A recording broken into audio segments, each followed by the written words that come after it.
Let's turn our attention to the NGC as, of course, President Cyril Ramaphosa has taken to the podium. He is about to give, of course, his closing remarks as the NGC closes. Let's listen in.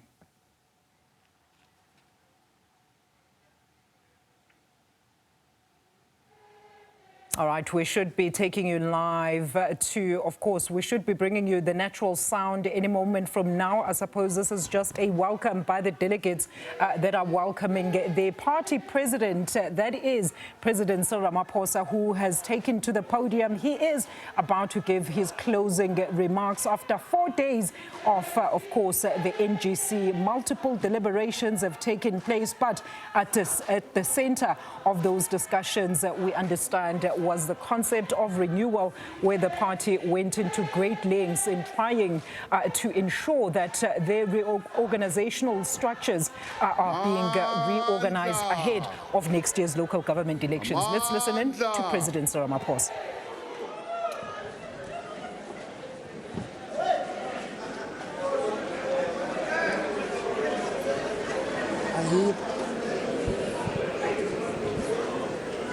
National Chairperson, Comrade Gwede Samson Mantashe,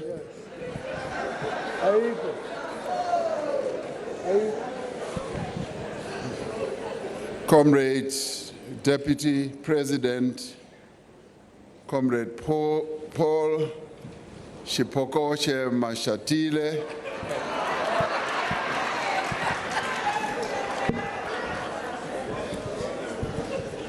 Comrade Secretary General,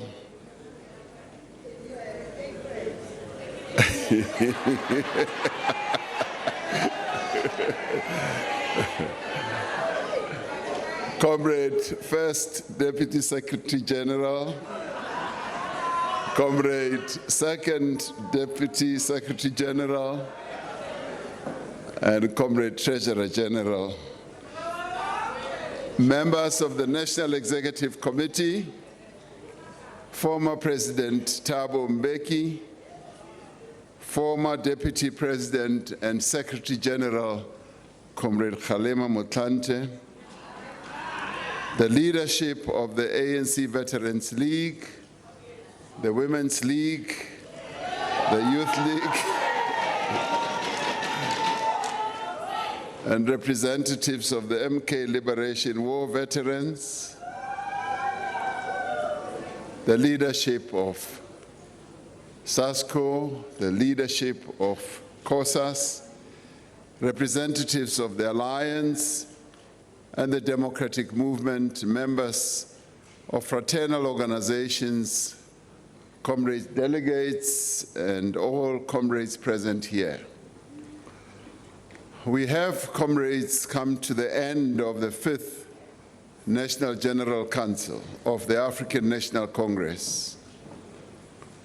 Now, in the finest traditions of our movement, this NGC has been an opportunity for umkhabulo,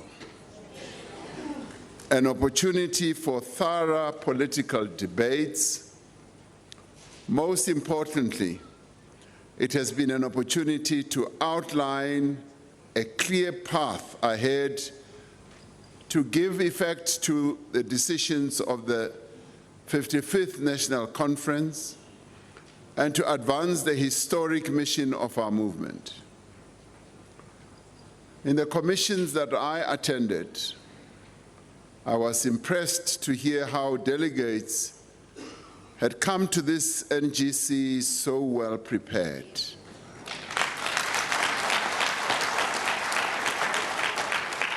I was most impressed as I listened to hear them put forward inputs that are grounded on deep knowledge of experience, but also research. The delegates reminded us that the ANC must always be led by evidence, by principle and the real needs of our people, and not by slogans or popularity or convenience. When we engage from a researched and a knowledge point of view, as many delegates did in this NGC, our policy becomes realistic, implementable, and focused on impact. In fact, where I sat in some of the commissions, comrades kept coming through to whisper in my ear and trying to demonstrate their deep knowledge about a variety of issues that were being discussed, to a point at times where I said, I can't listen to both, those who are talking on the platform and those who are whispering to me. But interestingly, those who were whispering to me would come with their iPads, with documents, to demonstrate to me how they had researched a number of issues that were being debated. To me, that was a highlight of how comrades came here so thoroughly prepared.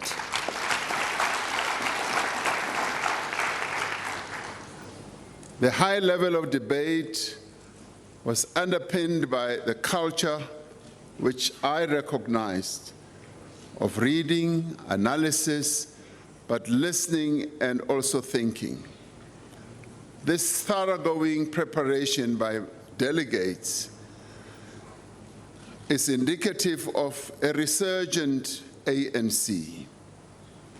It shows real commitment to the renewal of the ANC, and we saw it leading up to the NGC, how debates and discussions took place in our branches, in our RGCs, and in our PGCs.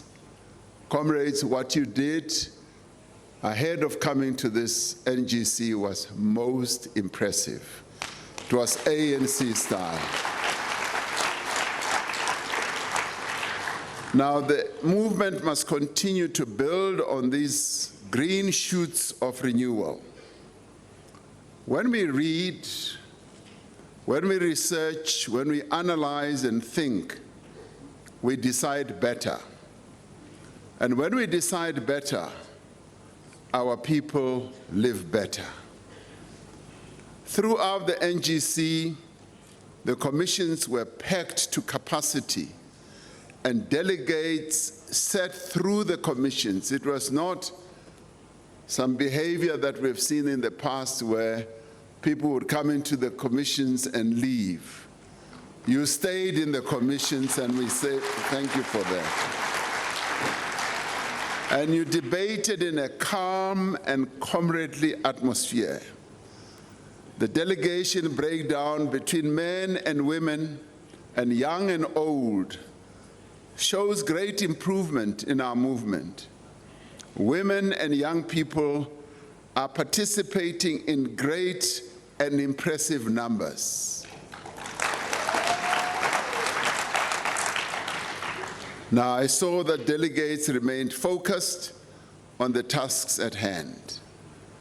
And even here in plenary, there have been times when we've held conferences where you would see a lot of open spaces in plenary sessions. And I've been observing that many of us have remained seated in our seats and listening to the reports and engaging. And that shows great improvement in the African National Congress. And more importantly, that shows that delegates refuse to be distracted by issues outside of the purpose of the NGC. There was quite a lot of noise as we were coming to this NGC, and some of it obviously being fanned by our friends in the media, and who were hoping that this NGC would turn into something very ugly. And I saw that some of them kept looking at loose chairs, thinking that some chairs would fly. I'm sorry that you were disappointed, those who were expecting that. So as a result, comrades, we leave this NGC with agreement on the actions that we need to take to make the African National Congress a more effective instrument of our people to achieve the vision of the Freedom Charter. This midterm evaluation, which this NGC is, has been characterized by honest and critical reflections. We evaluated the work being done by the ANC in communities, in government, and our historic role in fundamental social and economic transformation of South African society. Reflecting on the mood of the delegates present here over the past 4 days, we can say without a shadow of doubt that you, our delegates, came here to genuinely renew and to rebuild our movement. And we thank you for that. So your presence here was not like ticking the box and just to come and show your pretty and handsome faces. You came here to engage with one another and to ensure that the views that had been expressed by members in your branches were uplifted to this level. Throughout the discussions and debates, there was an emphasis on the urgency of implementing our policies and decisions. We can summarize the central message of this NGC as disciplined implementation is the #1 priority that the ANC must focus on.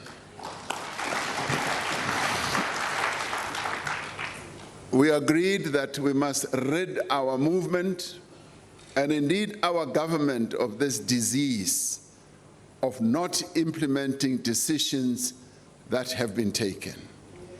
And there must therefore be a step change from now going forward.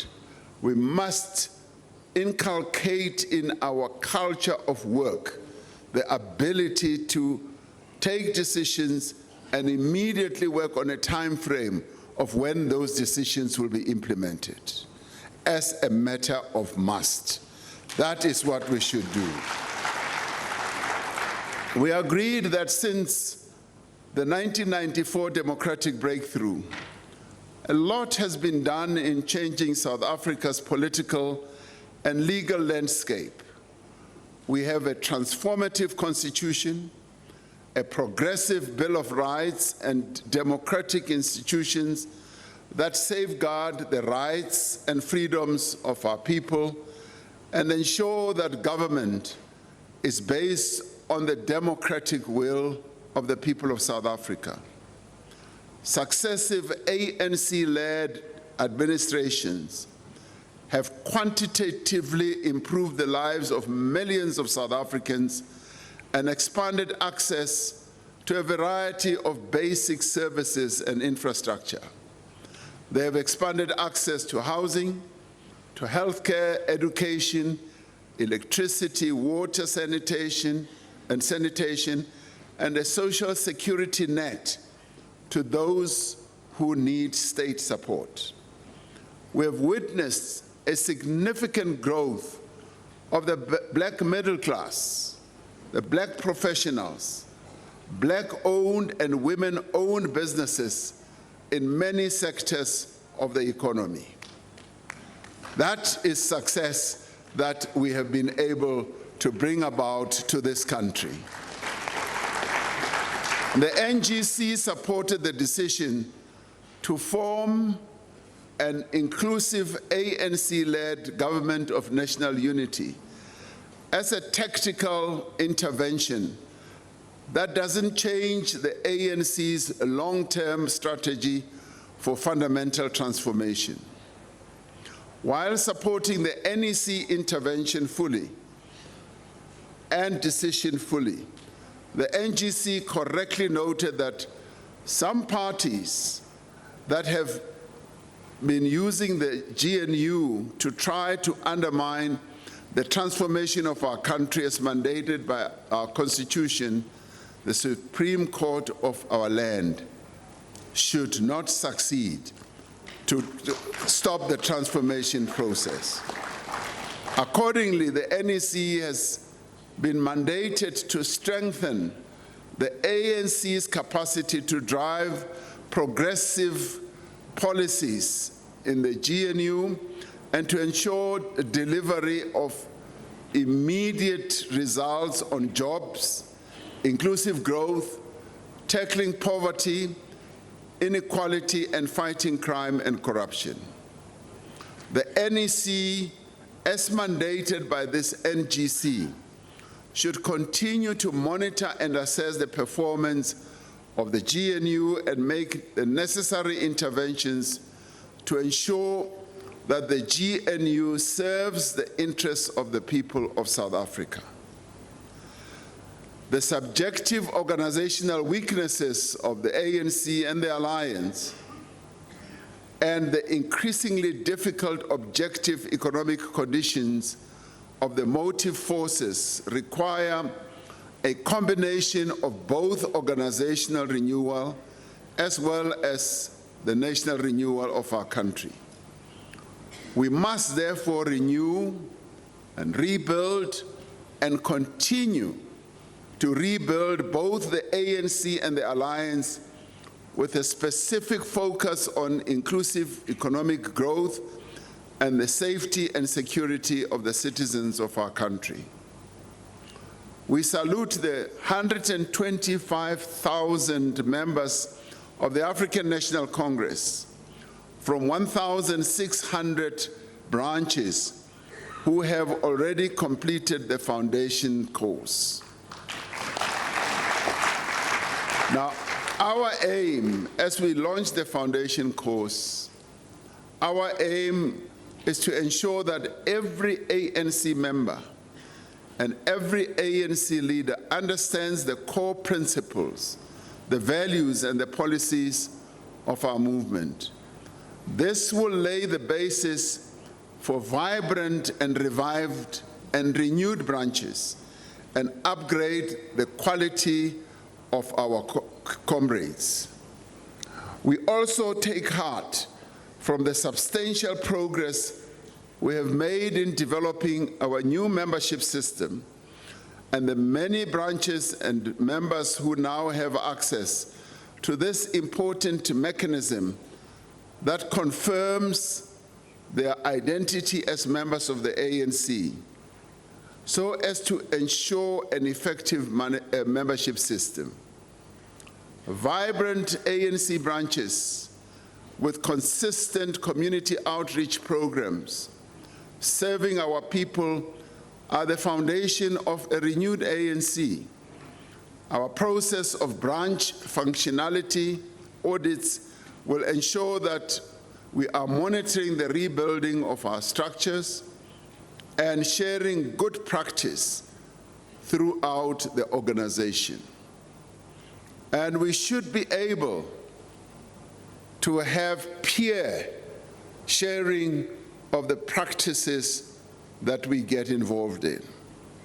I had time to speak to 2 secretaries of our provinces, and I found that there are many things that they do that are unique to them, that are helping to renew our organization. But what they are doing is so smart, but it's not commonly practiced.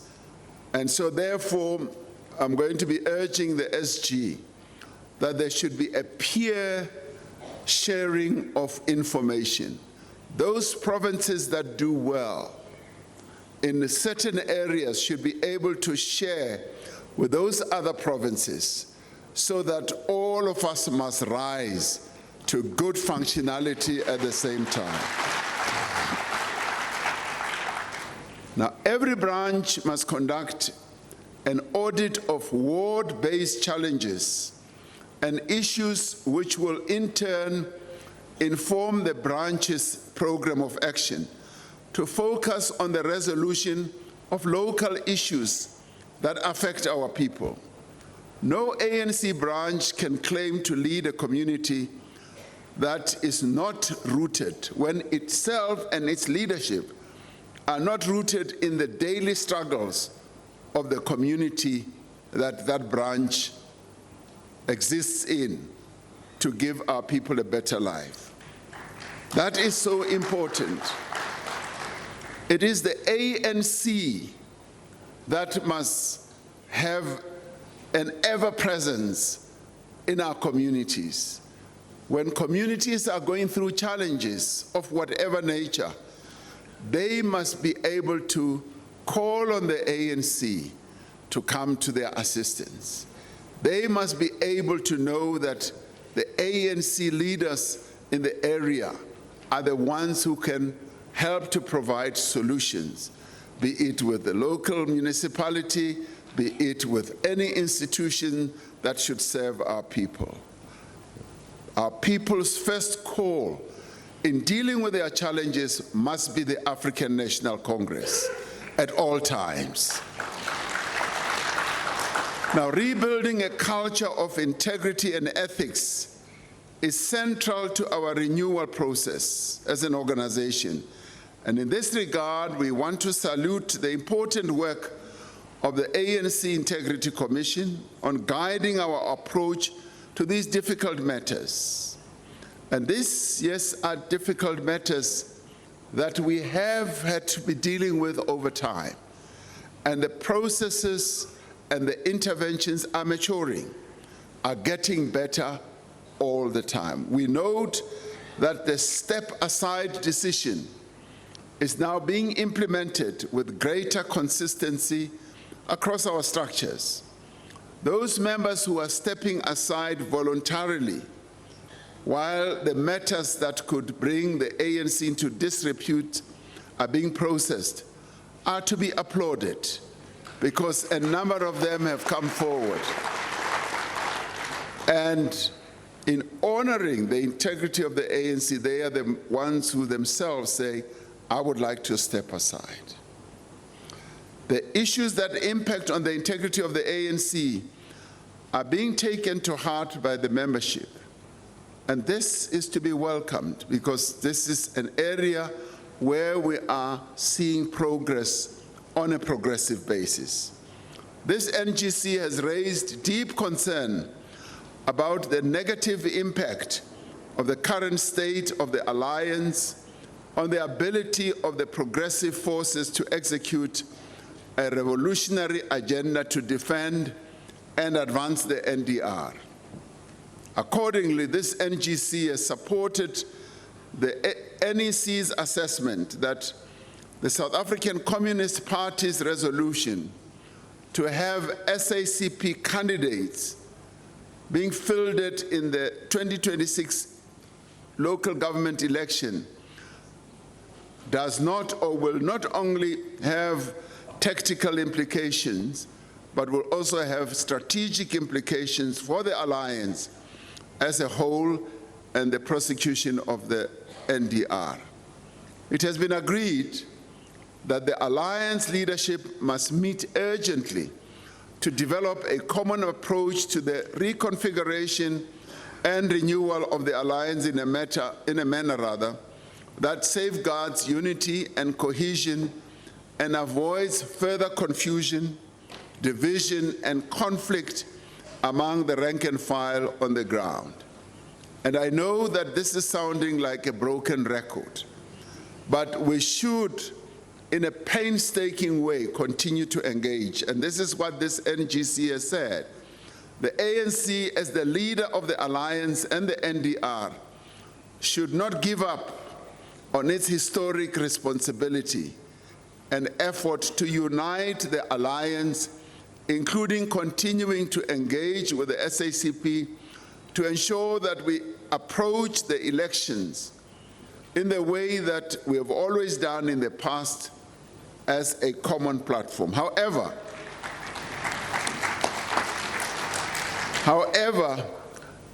as we continue to persuade each other, and the important and word that we should underline is, as we continue to persuade each other, we will need to request SACP members who've been participating in our joint election structures to recuse themselves.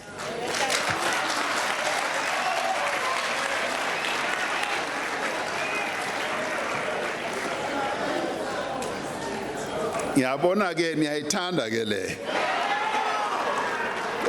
All we are saying is that as we continue to engage, particularly on our strategies and tactics for running the elections, they should recuse themselves.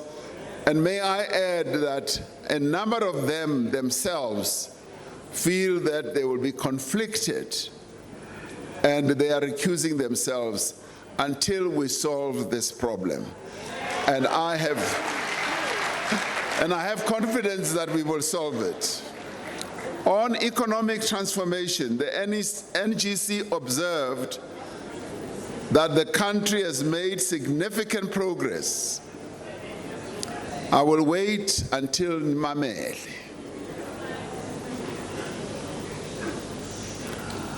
Now, on economic transformation, the NGC, meaning yourselves as delegates, observed that the country has made significant progress in addressing the network industry infrastructure, particularly the shortcomings thereof, with an emphasis on stabilizing energy supply, which has enabled us to bring an end to load shedding and to focus on grid expansion. You will remember that we need to install a further 14,000 kilometers of the grid to ensure that our energy supply is stable. We're also seeing an improvement in the tonnage of goods that are transported on our rail network and are being exported or imported through our ports. We're seeing greater efficiencies and rising productivity in our network industries. The NGC noted that economic growth and employment performance are beginning to show positive trends, but remain significantly lower than the required levels that will enable us to bring down the levels of unemployment. The ANC must focus its attention towards working to achieve a 3% growth rate in the medium term. The NGC has reaffirmed the focus and priority areas of the 10-point plan as the guiding framework for economic implementation and action to improve growth and employment rates. The 10-point plan is already demonstrating effectiveness in streamlining implementation of our conference resolutions and manifesto priorities in measurable and time-bound areas. And in this regard, the NGC welcomed the progress made on energy security, as well as interventions on electricity tariffs in the ferrochrome sector just a few days ago, as well as port and rail network transformation. There are other sectors that also need attention, particularly the steel sector, which is facing challenges, as well as the auto sector. And our comrades deployed in government in those economic ministries will be paying and giving attention to this. The NGC stressed the importance of enabling private sector investment in national infrastructure revitalization programs through a variety of mechanisms, and this would be funding mechanisms, while maintaining effective and strategic asset ownership and regulatory control as the state. The NGC reaffirmed the importance of a social compact that enjoins government, labor, civil society, and business around a coherent national investment strategy to increase the momentum of growth and development in our country. The NGCs emphasized the importance of Cabinet developing a coherent, transformative investment philosophy to guide public investment activities across all levels of government. And this is to take into account the fact that from a fiscal point of view, our challenges are quite immense. But at the same time, it does not mean there are no financial resources in our country which can be better utilized. And this is where Cabinet will need to come with a clear investment philosophy that will get all parties working together more effectively to harness and to crowd in the various financial resources in our country so that our gross fixed capital investment in things like infrastructure can improve.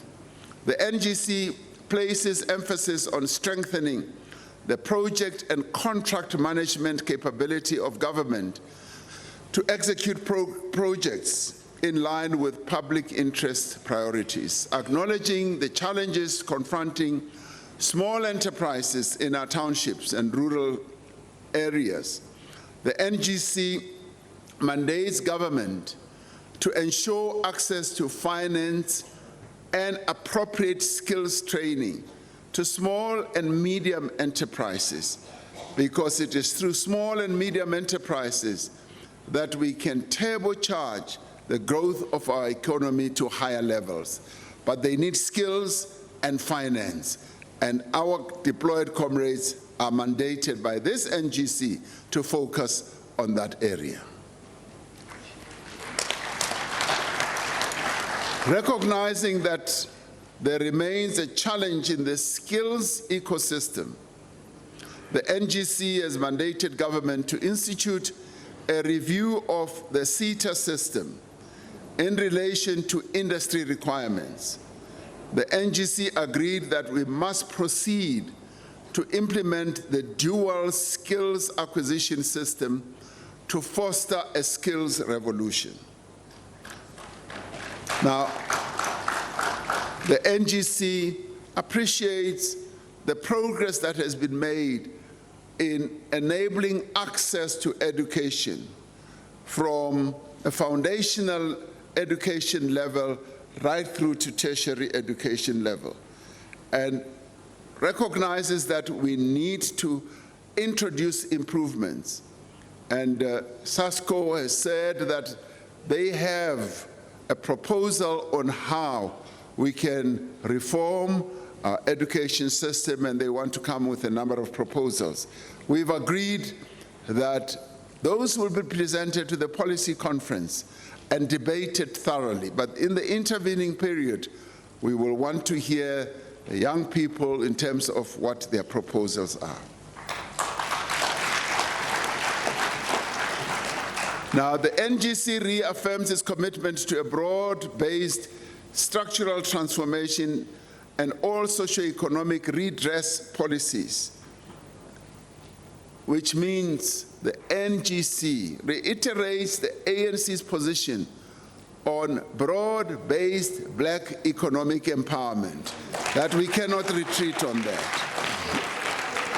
and mandates government to ensure that as we strengthen those entities and companies that have been previously excluded from playing a key role in our economy, we should enable them to participate in local content development. And also we must give them more support in the reindustrialization of our economy, in the manufacturing sector, as well as in other areas like the steel and other sectors as well. On local government, the NGC noted that local government remains the level of government closest to the daily lives of our people. Accordingly, the role of local government in both socio and economic transformation is central to the development agenda of our country. Accordingly, the NGC has affirmed today that municipal administration must be ethical, must be capable, and that professional administration is insulated from undue political interference. And I repeat, political interference when it comes to the running of local government, political interference in things like procurement and what have you. The NGC has agreed that as the process of the review of the white paper on local government unfolds, our structures must ensure that the new document meets all the objectives of the developmental local government. We are reaffirmed the important role of traditional and Khoisan leadership, the role that they should play in local government to ensure joint planning between municipalities and traditional councils. The NGC mandated government to ensure that the Department of Land Reform and Rural Development and the institution of traditional and Khoisan leadership must resolve outstanding land reform matters. Once again, we affirm that the district development model is the primary mechanism for integrated planning, budgeting, and accountable service delivery across all spheres of government. So our slogan must be, one plan, one budget, one approach. That's how we should approach our development. In less than a year, we will contest the 2026 local government elections.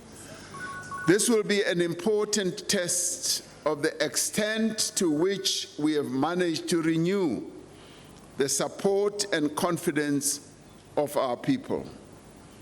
To win decisively, the ANC must field our most dedicated, honest, and competent candidates. That is an important. We must also work tirelessly in voting districts, going door to door to explain why the ANC remains the only party that can meet the needs of all our country's people.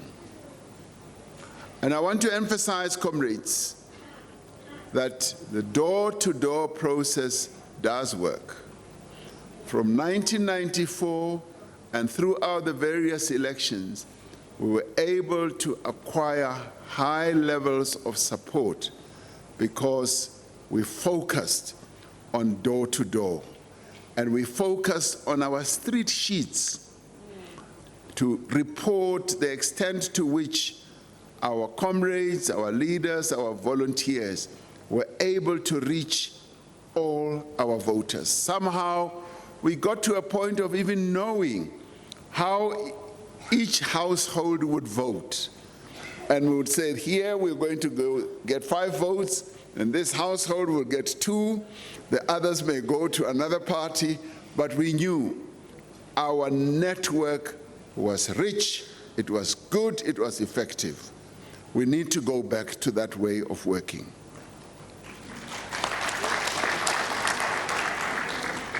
We focused discussions on peace and stability, and the NGC said that it is concerned that crime and corruption remain a central concern of all our communities.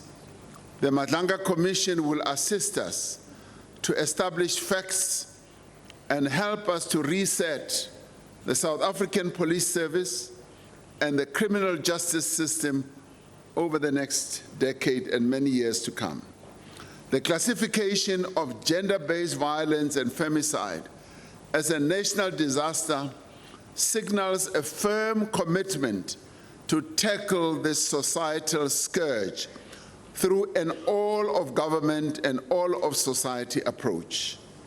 The recent adoption of an integrated strategy to deal with gang violence in the Western Cape and Gauteng, together with the allocation of substantial financial resources, must ensure that we stamp out the endless cycle of killings and violence that continues to terrorize communities and devastate families every day.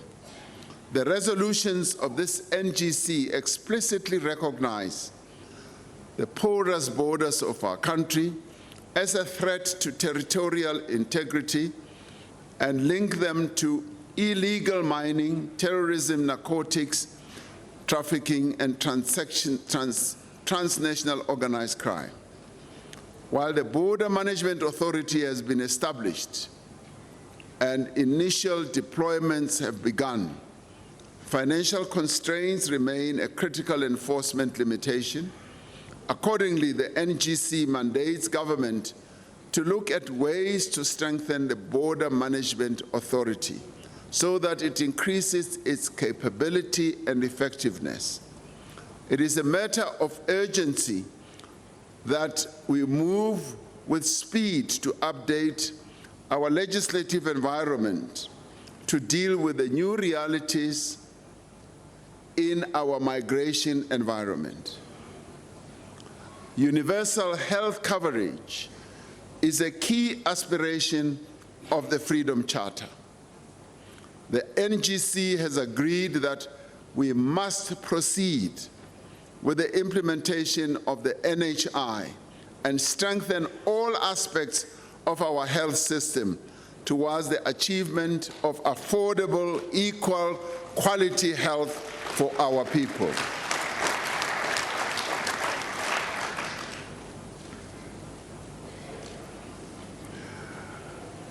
Delegates welcomed the classification, yes, as I said, of gender-based violence as a disaster, and also highlighted poor police response, secondary victimization, and long case backlogs as amongst the factors exacerbating gender-based violence and femicide in our society. They called on government to address these challenges as measures that need to be taken on an all-of-government strategy to deal with this disaster.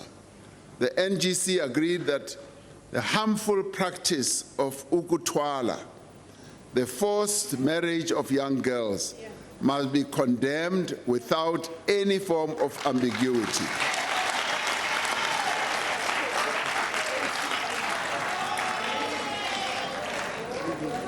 There was agreement that the movement must urge its deployees in the state to strengthen and fast-track legislative and other measures aimed at enhancing the implementation of the National Strategic Plan on Gender-Based Violence and Femicide. Now, with regard to this, delegates emphasized the mandatory training for the South African Police Service officers on the National Strategic Plan in particular, and those in the criminal justice system must take care and be trained to prevent further harm to survivors and to victims. The NGC stressed that the ANC should continue to work for a better Africa and a better world. The ANC should continue to revive and strengthen its ties with sister liberation movements and progressive parties across the world, including the anti-apartheid movement, and share lessons and experiences on successful party renewal. And here I must compliment comrades who are deployed in our international relations subcommittee for the real excellent work they do, particularly in interfacing with former liberation movement parties and other progressive parties on our continent, up to and including being invited through the O.R. Tambo School of Leadership to go and help to strengthen some of those parties in various countries. So, Comrade DSG,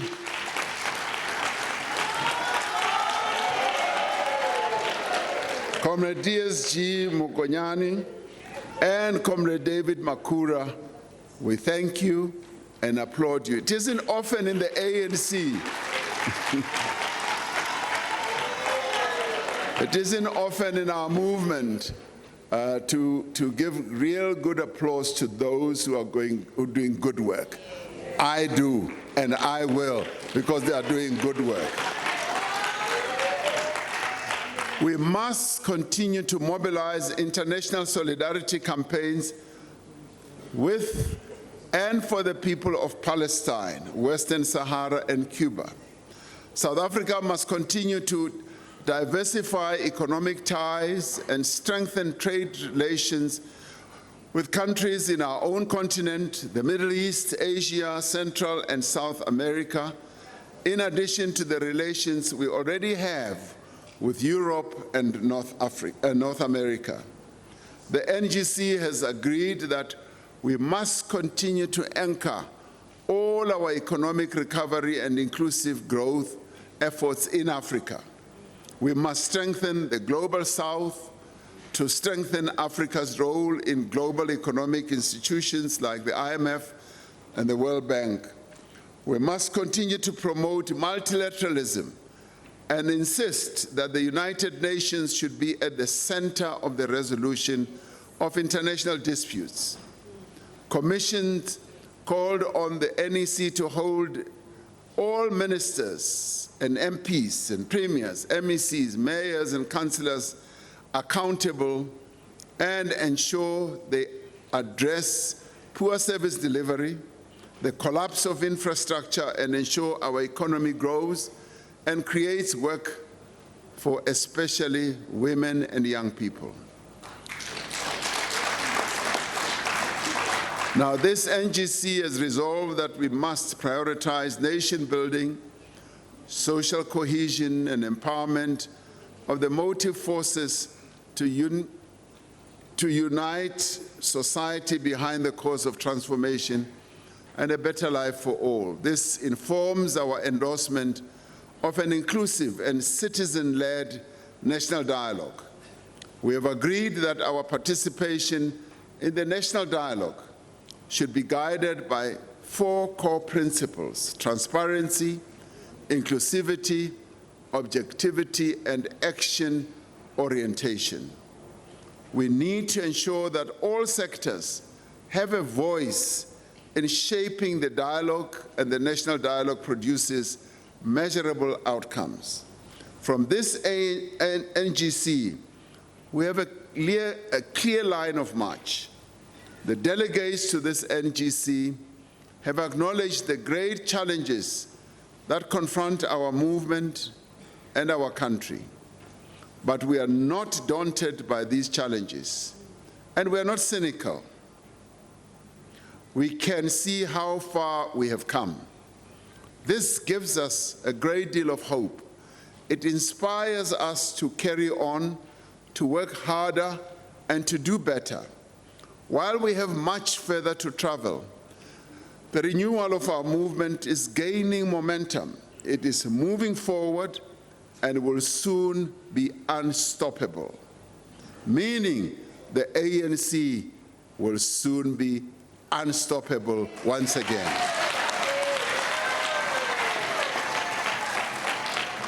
So we are resolved to see the fundamental renewal of our movement through its conclusion. We are resolved to hold our 56th National Conference as a transformed organization, an organization that is united, that is cohesive, that has the confidence and the trust of the masses of the people. An organization which, as we go to our 56th conference, has ridden itself of factionalism, has ridden itself of all the bad tendencies that have dogged our movement, and faces the future as one, as united, as determined, as ensuring that it works for the unity of our people and serves them. We are resolved to become an ever more effective agent for fundamental social and economic transformation. Next year, we will celebrate the 30th anniversary of the adoption of our democratic constitution. The Constitution is a revolutionary framework that mandates and guides the fundamental transformation of our society into a united, non-racial, non-sexist, democratic, and prosperous nation. It affirms that the people shall govern, as called for in the Freedom Charter, that all shall be equal before the law, and that dignity, work, shelter, and security are not privileges but rights. For 3 decades, this Constitution has empowered decisive action to dismantle the legacies of racial, gender, and class oppression. Yet this anniversary takes place at a time of ever more strident attacks on the constitutional values and rule of law and the rules-based international order. The task of the ANC and all progressive and patriotic South Africans is therefore twofold: to defend and deepen constitutional democracy and to ensure that it delivers more decisively for the poor of our country and for the marginalized. This NGC in many ways has confirmed that central among the tasks of the moment is to give effect to those aims and objectives, is to drive inclusive economic growth, create jobs, and tackle poverty. We have embarked on a path of economic recovery and transformation. Now, like the renewal of our movement, this recovery is beginning to gain momentum. The difficult years are beginning to yield to a new era of progress, confidence, and hope. We can see the effects of our efforts in important economic indicators. Our task now is to ensure that our country and its people see the effects of the changes that will be brought about in their lives. They must feel the benefit of jobs being created, new businesses starting up, young people getting the skills they need, services being reliably delivered, and social infrastructure being built. People must also feel safe in their homes and on the streets of their townships, their towns, and on the pathways of their villages. Public services must work. Officials must be honest, and helpful public representatives must be accountable. Now, as we depart from this NGC, as we go home to our communities, let us, comrades, be more determined than ever to bring about the changes that our country needs. Now, I'd like to extend my thanks to the staff of the African National Congress who, despite the known challenges, showed up and performed their duties for our organization.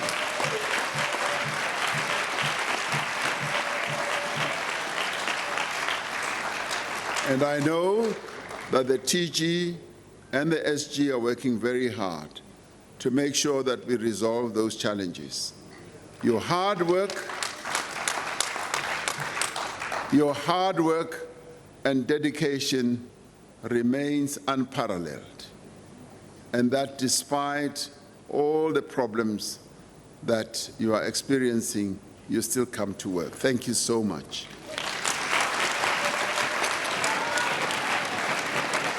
Now, I also know that you join me in thanking the SGO. Now, the SGO is almost like a tripartite alliance. It's the SG, first deputy SG, and the second deputy SG, and the TGO. Now, that one is a single, a singular alliance. And what we call the presidency is all. Wait. Now that too is a tripartite alliance. It's the president, the deputy president, and the national chair.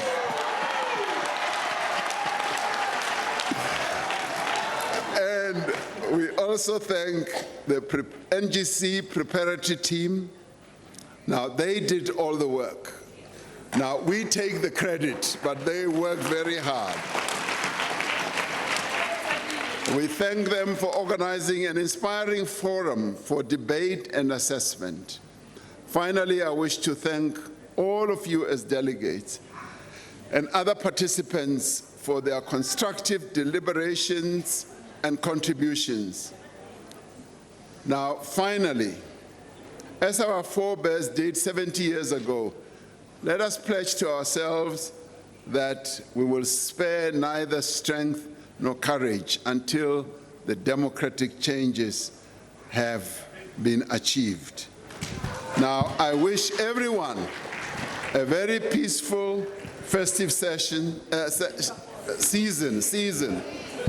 and I wish you safe travels. But finally, I have to thank and applaud our national chair for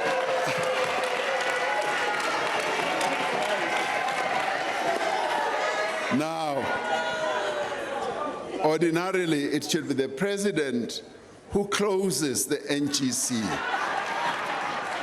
But because he has done such a fantastic job, I will hand over to him to close the NGC. Thank you, comrades.